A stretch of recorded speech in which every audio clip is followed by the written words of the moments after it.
칠레 페토르카 지하수 고갈. 극심한 물 부족에 시달리고 있는 칠레 페토르카 지역. 그 이유는 바로 아보카도 때문이었습니다. 아보카도는 20가지의 비타민과 18가지의 아미노산 등 다양한 영양 성분이 함유돼 있어서요. 슈퍼푸드로 각광받으며 일명 녹색 황금이라고 불리고 있습니다. 자, 그런데 말입니다. 건강푸드인 아보카도가 환경 파괴의 주범이 되고 있습니다. 자, 그 이유. 아보카도의 이름은 고대 아즈텍에서 물을 많이 지니고 있다라는 뜻인 아우아카틀에서 유래됐다고 전해지는데요. 실제로 아보카도를 생산하기 위해서는 아주 어마어마한 양의 물이 필요하다고 합니다. 100제곱미터 규모의 아보카도 농장을 운영하려면 하루에 무려 10만 리터가량의 물이 필요한데요. 자, 그래서요, 아보카도의 주요 경작지 중 하나인 칠레 페토르카 지역에서는 아보카도 재배 때문에 지하수는 물론 우물까지 말라버렸고요.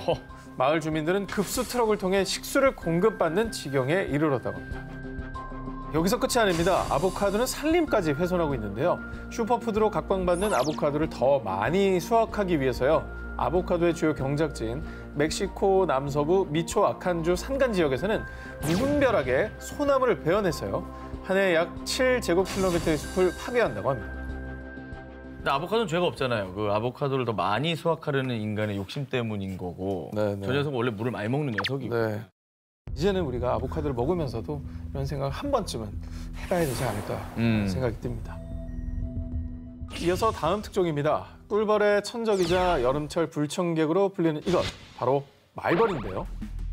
사실 말벌이 꿀벌을 기르는 양봉가를 습격해 단순히 해충이라고 여기기 쉽지만요. 이 말벌은요, 곤충 생태계 최상위 포식자로 해충들의 개체수를 조절하는 생태계 조절자 역할을 한다고 하는데요. 그런데 말입니다. 생태계 조절자인 이 말벌이 이젠 숲이 아닌 도심에 나타나 사람들을 위협하고 있어서 문제가 되고 있습니다. 맞아. 특히 살인 말벌로 불리는 장수 말벌은 꿀벌보다 약 30배나 많은 양의 치명적인 독을 가지고 있는데요. 한 곤충학자에 따르면 장수 말벌의 독성은 사람의 적혈구를 파괴시키고 신장 기능을 망쳐 심할 경우 사망에까지 이르게 할 수 있다고 합니다. 실제로 2013년 7월 중국 산시성 일대의 장수 말벌 무리가 출몰, 주민들을 공격해 무려 40여 명이 숨지고 1,600여 명이 부상을 입는 사건도 발생했다고 합니다. 어마어마했네. 그럼 말벌은 왜 지금 도심에 출몰을 하게 된 건지 좀 얘기해 주시죠. 산업화로 인해 산림이 파괴되자 서식지를 잃은 말벌이 도심까지 출몰하게 된 거라고 합니다. 똑같네요. 똑같아요. 결국은 이제 말벌이 도심에 출몰하기 시작한 것도 결국 인간 탓이에요. 사람의 탓이죠. 그리고 또 다른 이유로 꼽히는 게요. 과학자들의 연구에 따르면 기후변화로 말벌의 변식력이 높아지면서 피해가 커진 것으로 보입니다. 예년보다 따뜻해진 날씨가 말벌의 번식률을 높였다고 합니다. 실제로 온난화로 한반도에 아열대 기후가 나타나면서요. 2003년도에는 동남아시아 등 아열대 지방에 서식하던 등 검은 말벌이 부산에 출몰. 이후 경기도, 강원도 등 영향력을 확대해 나가면서 빠르게 확산되기도 했다고 합니다. 생태계 질서를 무너뜨리지 않는 공생, 반드시 그 방법을 우리가 고민해야 될 겁니다. 일명 혈관 청소부로 불리며 국내 홈쇼핑에서 불티나게 팔리고 있는 크릴 오일. 크릴 오일은요, 지구상에서 가장 깨끗한 청정 해역, 남극해에 서식하는 갑각류 크릴에서 추출한 오일로요. 오메가3, 필수 아미노산, 단백질 분해 효소 등이 함유돼 있다고 알려지면서 건강식품 원료로 각광받고 있죠. 근데 뭐 크릴 오일 좋다는 얘기는 이제 너무 이슈라서 많이들 들어보셨을 텐데 요즘에 부모님이나 지인 선물로 야, 이게 몸에 좋대 많이들 하더라고요. 건강식품 원료로 사랑받는 크릴. 이게 비록 크기는 작지만 남극 생태계를 지탱하고 있다고 해도 과언이 아닙니다. 남극의 먹이사슬 최하단에 있어서 오징어, 바다새, 펭귄, 고래 등 남극 생물 대부분을 먹여 살리고 있고요. 그리고 영국의 한 남극 연구소에 따르면 크릴은 대기 중에 이산화탄소를 흡수해서 심해에 침전시키는 역할을 하고 있는데요. 아이고. 크릴이 이렇게 침전시키는 탄소량이 무려 2,300만 톤. 엄청나죠? 고맙다. 이 양은 영국 전체 가정에서 1년간 배출하는 온실가스와 맞먹는 양이라고 합니다. 고마우신 분들, 진짜 고맙네요. 지구를 살려주신 분들은 그래서 탄소로 인한 지구 온난화를 막는 크릴, 아니 크릴 느님은 일명 지구의 영웅으로 불리고 있습니다. 어벤져스네. 아니 난 뭐 이렇게 주요 이제 먹잇감이라는 걸 알고 있는데 환경까지 보여주는 거였거든요. 이산화탄소를 잡아서 내린대잖아요. 그런데 문제는요. 이 크릴의 인기가 치솟자 남극 생태계는 물론 지구까지 위협받고 있다는 겁니다. 1970년대 크릴 어업이 본격화된 이후에 크릴 오일 시장이 호황을 누리자 남극해에서 무분별한 크릴 남획이 이루어졌고요. 1970년대 이후 크릴의 개체수는 약 80%나 감소했다고 합니다. 진짜? 거의 다 없어졌네? 그렇죠. 그런 셈이죠. 그리고 크릴의 개체수가 급감하자 먹이를 잃은 펭귄 등 남극 생물들도 위기에 직면하게 됐고요. 게다가 지구의 이산화탄소를 흡수해 지구 온난화를 막던 크릴이 사라지면 이산화탄소 농도는 더 높아지고 지구 온난화는 가속화될 수밖에 없는 거죠. 아니 근데 한두 문제가 아니네요. 생태계도 위협하고 지금 지구온난화도 가속화시키고. 그리고 뭐 취재 중에 알게 됐는데 크릴 오일의 핵심 성분이 인지질. 이 인지질이 물과 기름에 잘 녹아서 몸에 필요한 불포화 지방산이 체내 흡수율이 높은 편이다라고 하거든요. 근데 이 기존 오메가3 제품에 비해서 불포화 지방산의 함량 자체는 낮은 편이라고 해요. 뭐예요? 그러니까 크릴 오일이 무조건 최고로 좋다. 이런 홍보에 현혹돼서는 안 될 것 같습니다. 저희가 꼭 지켜야 될 게 크릴 오일이 몸에 좋은 것도 사실이지만 환경을 파괴하는 측면도 있다라는 걸 저희가 알려드리는 거죠. 크릴을 소비해서는 안 된다. 크릴이 정말 나쁘다. 몸에 안 좋다. 이런 말씀을 드리는 건 정확하게 아니라고 그렇죠. 얘기를 드려야 될 것 같습니다. 오늘의 주제가 또 환경이니까. 네. 다행히 2018년 7월 전 세계 크릴 시장의 85%를 차지하는 크릴 어업체 연합은요.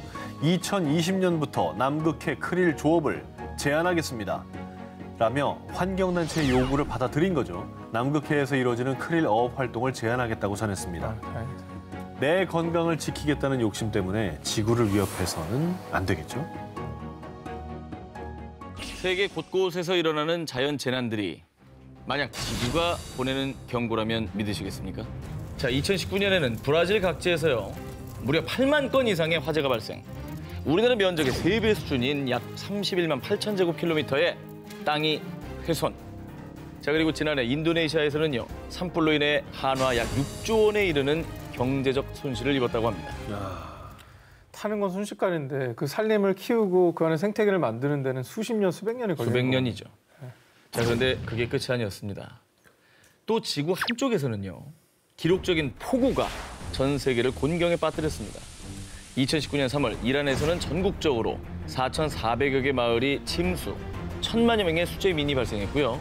또 올해 1월에는 사막기후인 아랍에미리트에서도요. 이례적인 폭우가 쏟아지면서 도로가 침수, 두바이 공항까지 마비되는 사건이 발생했습니다. 정말 한쪽에서는 불, 한쪽에서는 물, 뭐 극과 극의 재난이 모든 사람들에게 피해를 끼친 건데 대체 왜 이런 일이 이렇게 많이 발생하게 된 걸까요? 자, 전 세계에서 벌어진 극단적인 재난 상황을 두고 여러 전문가들이 내놓은 견해입니다. 연구 결과 지난 50년간 인도양 쌍극자 현상이 더 일상화된 것으로 보입니다라는 의견을 내놨습니다. 자, 인도양 쌍극자란 인도양의 동쪽과 서쪽 부분에 해수면 온도 격차가 극심해지는 현상인데요. 인도양의 서부, 동아프리카는 수온 상승으로 강수량이 급증. 또 반대로 수온이 내려간 인도양 동부는 강수량이 감소, 가뭄 현상이 극심해지는 것이죠. 아, 이쪽은 완전히 건조해지고 이쪽은 완전히 습해지는 거구나. 그렇습니다. 자, 그럼 그 인도양 동쪽 일대 중에 가장 큰 영향을 미친 곳이 어디냐? 바로 호주입니다. 잘 아시겠지만 호주 산불을 악화시킨 큰 원인으로 폭염과 가뭄이 꼽히기도 하죠. 균형이라는 게 이렇게 중요한 거예요. 그렇습니다. 정말 안타깝네요. 근데 인도양 쌍극자가 이게 뭔지는 설명해 주니까 알겠는데 이게 네네. 원인은 뭐 밝혀졌습니까? 잘 모르죠. 실제로 모르죠. 잘 모르겠어요. 모르죠. 자, 이렇게 인도양 쌍극자 현상이 일어나는 원인을 두고요. 연구한 전문가들은요. 지구가 뜨거워진 지난 50년간 인도양 쌍극자가 더 일상화됐습니다라며 지구온난화로 인한 재난에 무게를 두고 연구가 활발히 진행 중이라고 합니다. 지구가 뜨거워져서 빚어진 재난이 너무 많은 것 같아요. 우리나라에서도 어떤 재난을 번질지 자연재해가 일어날지 남의 얘기가 아니거든요. 지구가 보내는 경고를 우리가 이 사인들을 무시해서는 안 될 것 같습니다. 이게 마지막 경고일 수 있습니다. 인도 북부를 가로지르는 인도의 상징.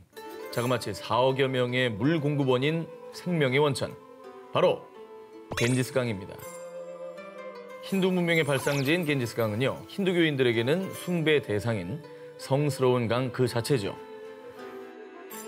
파괴의 신 시바가 세상을 정화시키기 위해서 하늘에 있던 겐지스강을 땅으로 흘러내렸다고 믿기 때문인데요. 그래서 힌두교인들은요, 치유력이 있는 성스러운 겐지스강에서 몸을 씻으면 자신의 영혼 또 죄까지도 씻을 수 있다고 믿는다고 합니다. 자, 그런데 말입니다. 이 성스러운 강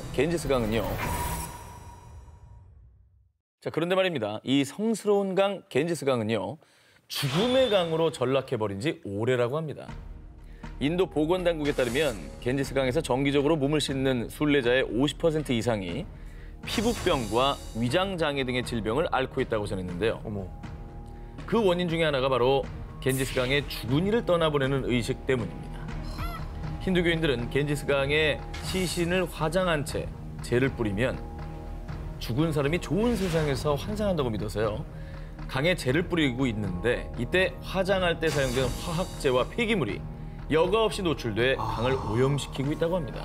그게 또 문제구나. 아, 그렇겠구나. 근데 이제 성스러운 겐지스강을 좋아하니까 이렇게 숭배시하는 거 아니겠어요? 이제는 좀 본인들의 건강과 생존을 위해서는 좀 관습을 바꿨으면 하면 싶네요. 자, 그리고 또 큰 문제는요. 겐지스강을 가득 메운 쓰레기들입니다. 아하.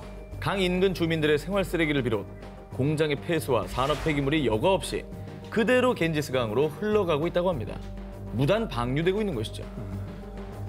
아이고, 이것도 참 이게 사회 시스템 문제인데 이게 안 갖춰져 있으니까 어쩔 수 없이 저렇게 되는 거잖아요. 그대로 저렇게 흘러보내서는 안 될 것 같네요. 자, 그래서 2010년부터요. 인도 당국은 겐지스강의 오염 사태의 심각성을 깨닫고 40억 달러, 약 4조 6천억 원 규모의 겐지스강 수질 개선 프로젝트에 착수, 2020년까지 강을 정화하겠다고 발표했습니다. 자, 그래요. 시간이 좀 흘렀는데 네. 겐지스강 지금은 깨끗해졌습니까? 자, 그런데요. 안타깝게도 무려 2,500km에 이르는 겐지스강을 정화시키는 것은 결코 쉬운 일이 아니었습니다. 2019년 인도 환경부에서 겐지스강의 86개 지점에서 검사를 한 결과 무려 78개 지점이 식수 부적합 판정을 받았다고 합니다. 이게 오염의 정도가 좀 심했나 봐요. 얼마나 오염이 됐으면 이게 10년 동안 노력을 했는데도 세월이 있으니까요. 식수로 부적합한 물이 나는 거는 굉장히 오염이 심했다는 거죠. 그래도 이 계속 오염되고 있는 이 어떤 그 현상이 턴어라운드 된다라고 느껴지기만 해도 약간은 좀 그래 10년 더 노력해보자 뭐 이런 마음이 들 텐데. 네, 그래도 뭐 포기할 수 없는 거 아니겠습니까? 민족의 강인데. 그럼요. 계속해서 노력해야 될 것 같아요. 겐지스강만이 문제가 아니죠. 2016년 한 국제환경단체 보고서에 따르면요. 라틴 아메리카 강의 4분의 1, 또 아시아 강의 절반이 심각하게 오염됐다고 합니다. 그래서 오염된 식수를 마시고 사망하는 사람이 매년 340만 명에 달한다고 합니다. 아이고. 정말 안타까운 일이죠. 우리 인류에게 있어서는 없어서 안 되는 게 또 물인데 이 깨끗한 물을 위해서 식수 아닌 강은 정말 우리가 스스로 지켜야 됩니다. 네, 그렇습니다. 2019년 8월 브라질의 낮이 사라졌다. 연기로 뒤덮인 상파울루. 이게 낮이라고? 한낮입니다. 헤드라이트를 켜고 다니는데? 2019년 7월 브라질 북부 아마존 열대우림 지역을 덮친 대규모 산불 때문이었습니다. 엄청난 산불이었죠 정말. 와, 믿기 좀 힘들죠. 그러니까 저 재 때문에 해가 들어와도 안 들어오는 것처럼 돼버린 거죠. 자, 걷잡을 수 없이 빠르게 번지며 무려 한 달이 넘도록 이어진 대규모 산불. 그 결과 8월 중에만 서울 면적의 4분의 1이 넘는 무려 약 2만 9천 제곱킬로미터의 열대우림이 화마 속에 사라졌고요. 그리고 화재 연기는 바람을 타고 약 2,700km나 떨어진 상파울루 상공까지 뒤덮은 겁니다. 이거 어떻게 생긴 거래요, 저 산불은? 그러게요. 산불의 시초는 방화를 멈춰야 합니다. 아마존 산림을 파괴하는 게 아니라 보존의 바탕을 둔 경제를 대안으로 찾아야 합니다. 개발 명목을 위한 방화 때문이었습니다. 저 개발하느라고 방어하는 거 그게 커진 거구나. 문제네, 문제. 극우 성향과 함께 지구 온난화 부정론자로 남미의 트럼프라고 불리는 보우소나루 대통령. 그는 2019년 1월 취임 후 곧바로 아마존 열대우림의 환경보호구역을 해제, 각종 개발 정책을 밀어붙였습니다. 그래서 환경 훼손에 대한 규제가 줄어들자 농민, 목장주, 벌목꾼들은 소를 키울 목장과 콩과 옥수수 등 농경재 확보를 위해 고의적으로 대규모 방화를 저지른 거죠. 개발하는 건 좋은데 그 지구의 허파로까지 불리는 나라인데 저걸 어떻게 규제를 그렇게 풀어버렸을까요? 너무 생각이 짧다. 말씀하신 것처럼 전 세계 산소의 20%를 공급하는 지구의 여파 아마존. 그러나 이 산불로 인해 아마존 열대우림의 약 17%가 파괴되고 말았는데요. 한 과학연구소의 카를로스 노브레 박사는 아마존이 20% 이상 훼손되면 큰 재앙들이 불어닥칠 겁니다 라고 경고하기도 했는데요. 그 이유는 평소 아마존의 나무들이 하루 1000리터의 물을 증산하고 이 물로 비구름을 만들어 기온을 낮추는 역할을 하고 있기 때문입니다. 그것도 지금이나 이 정도 예상하는 거지 실제로 저런 엄청난 변화가 생기면 더 얼마나 엄청난 일들이 생길지 진짜 알 수 없어요. 예상 불가능하다는 게 가장 큰 공포겠죠. 정말 예상 불가능해요. 그래서 이후 전 세계에서는 브라질 정부의 빠른 대응을 촉구했는데요. 하지만 이에 브라질 보우소나루 대통령은요. 아마존을 생태공원으로 만들어주길 바라고 있지만은 뭐 내 정부에선 그런 일은 없을 겁니다. 아마존 열대우림의 개발을 강행하겠다라는 뜻을 밝혔다고 합니다. 아이고 누가 이분 좀 말려줬으면 좋겠네 진짜. 언제고 다시 화마에 삼켜질지 모르는 아마존. 인간의 그릇된 욕심은 반드시 부메랑이 되어 우리에게 돌아올 겁니다. 스마트폰, 컴퓨터, 여러 생활 가전까지 전자기기와 가전제품이 없는 삶 정말 상상할 수조차 없죠. 그렇죠. 네. 상상이 안 돼요. 두 분도 뭐 스마트폰 없이 버틸 수가 없잖아요. 지금도 액정 보고 싶어 미치겠어. 녹화 중이라 지금. 사실 이제는 너무나 당연한 것이 돼버려서 이제는 없으면 불편한 존재. 맞아요. 예, 그렇게 된 것 같아요. 그런데 말입니다. 우리가 편리함에 속아 정말 중요한 걸 간과하고 있었습니다. 바로 e-waste, 전자 폐기물. UN 환경 계획에 따르면 매년 전 세계에서 발생하는 전자 폐기물이 무려 4천만 톤 이상이라는데요. 제가 예전에 태국에 봉사활동 갔을 때 그것만 매립하는 단지에 가본 것 같아요. 매립을 해버려요. 매립해버려. 그것도 쓰레기잖아. 산이에요, 산. 마을이에요. 자, 그렇다면 이 많은 전자 폐기물들은 다 어디로 가는 걸까요? 그 대표적인 곳이 바로 서아프리카 가나의 수도 아크라에 위치한 빈민가 아그보그 블롯입니다. 야, 저건 거의 마을 전체가 폐기물 처리장의 모습이네요. 어떻게 살아요? 이곳을 두고 부르는 말, 세계에서 가장 거대한 전자 폐기물 처리장. 다 일로 오는 거예요. 이곳의 주민들은 전자 폐기물을 태워 구리를 얻는 등 각종 금속과 부품을 추출해 생계를 유지하고 있는데요. 그런데 안타깝게도 전자 폐기물을 태우는 과정에서 납과 같은 중금속이 발생해 심각한 환경 오염을 유발하고 있는 겁니다.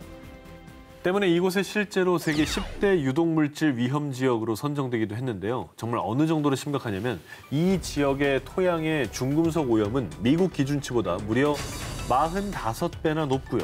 이곳에서 키우는 닭이 낳은 달걀에서는 발암물질인 다이옥신 등이 검출됐다고 합니다. 이 정도다 보니까 이곳의 공기, 물, 흙, 사람들의 소변, 혈액, 심지어 모유에서도 오염물질이 다 발견되고 있다고 합니다. 그러니까 매일매일 정말 그냥 그거에 노출되는 거잖아요. 악몽 같은 어떤 시절이 타이로, 자의가. 아니 대체 왜 이렇게 폐가전이 여기에 몰리고 있는 거죠?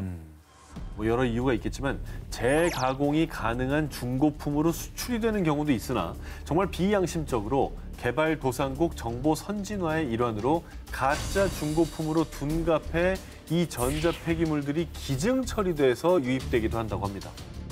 재미없네. 이제 쌓이다 보면 이제 더 이상 갈 데 없을 때 우리 옆에 쌓일 수도 있는 겁니다. 그렇죠. 그런 무서운 생각까지 드네요. 우리가 개인이 할 수 있는 건 뭐가 있을까요? 전자 폐기물을 좀 최소화하는 거. 뭐 아예 없앨 수는 없겠지만. 그러니까 오래 쓸 제품을 좀 하나 좀 고장났다고 해서 바로 버리지 말고 좀 고쳐가면서 잘 쓰고 재활용 센터를 애용하는 것도 좀 도움이 될 것 같아요. 맞아요. 사실 저는 그런 건 있는 것 같아요. 그 새 시리즈 나올 때마다 강박적으로 얼리 어답터가 돼야 된다는 마음은 조금은 지양해야 될 것 같아요. 그러니까 당연히 새 모델 갖고 싶죠. 근데 사실 큰 차이 없어요. 근데 이게 또 다음 시리즈가 다다음 달에 나온다 그러면 마음이 벌써 불안해. 그런 문화만 조금 바뀌어도 폐기물은 줄어들 많이 줄죠. 네.